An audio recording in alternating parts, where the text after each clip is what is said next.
America isn't the only country facing economic pressure and social volatility from unrestrained immigration. Just 3 years ago, Europe faced its own wave of migrants from Africa and the Middle East.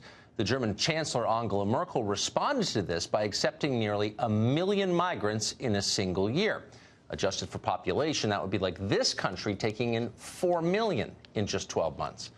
3 years after that, how has that decision affected Germany and Merkel's political career?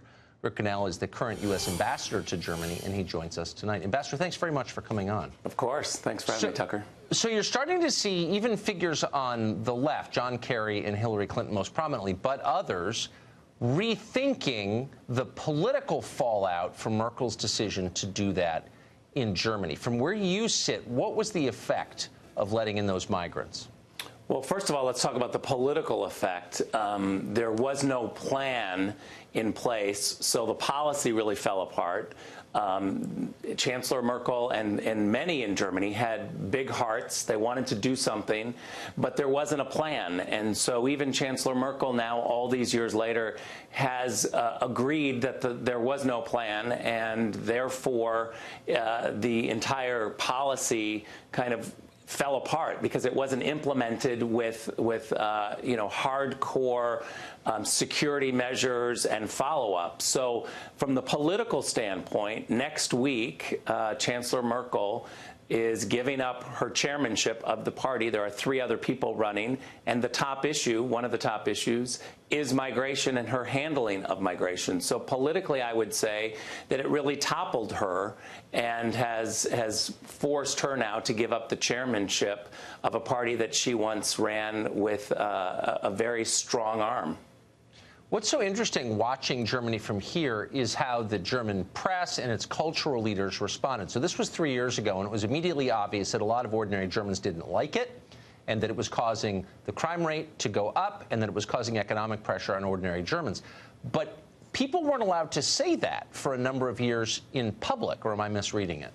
No, you're exactly right, and I would even go so far as to say that we still have that problem here in Germany. There's still an overreaction if you complain about wanting secure borders or just an orderly process. Look, this is not about whether or not you have a heart.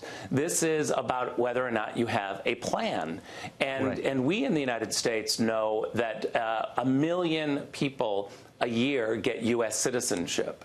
We are very generous. This is not about not wanting to have immigrants. And the whole idea that the left or some on the right even or the media are somehow mixing up legal immigration with illegal immigration is really an outrage. And those of us in public policy positions have to be able to push back and say, look, we're not talking about legal immigration. The United States is very generous. Germany has been very generous. This is about whether or not you have a plan, because not everyone is going to be able to come. And that's what you have to be able to say is we must prioritize. What is that number? Is it 1 million people in the United States? Is it 4 million people in Germany over a number of years? What is that number? Because whatever that number is, it's still going to be too low. You're still going to turn people away. So let's have an orderly process and figure out how to do legal immigration and do it the right way.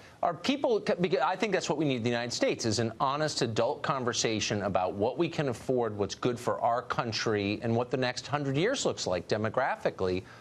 We can't have that conversation here. Can Germans have it?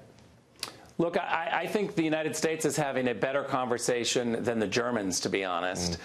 This has largely been controlled by elites in Berlin, but normal everyday people are beginning to say, wait a minute, this policy is not working. This is not about being generous. We are very generous. They have a lot of open borders throughout Europe. But I would also argue that the mistakes of Germany, Tucker, have rippled throughout all of Europe, because we've seen in Austria, for instance, with Sebastian Kurz, who came in with a platform to say, we must have security and a set of rules. This is not about not being generous. This is not about not being open to immigrants, but this is about just having rules.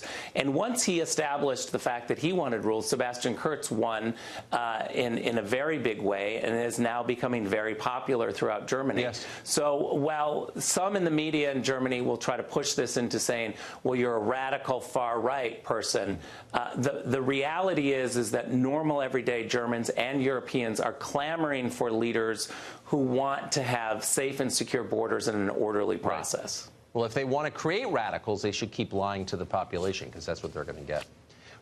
Ambassador Grenell, thank you very much. Great to see you tonight. Thanks, Tucker.